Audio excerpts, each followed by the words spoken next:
بسم الله الرحمن الرحيم سبح اسم ربك الأعلى الذي خلق فسوى والذي قدر فهدى والذي أخرج المرعى فجعله غثاء أحوى سنقرئك فلا تنسى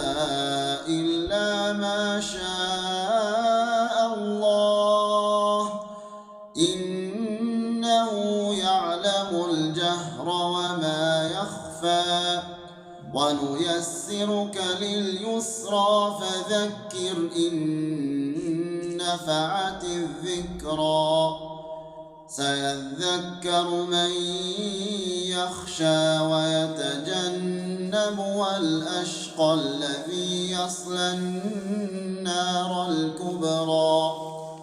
ثم لا يموت فيها ولا يحيا قد أفلح من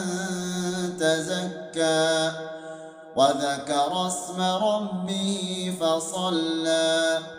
بل تؤثرون الحياة الدنيا والآخرة خير وأبقى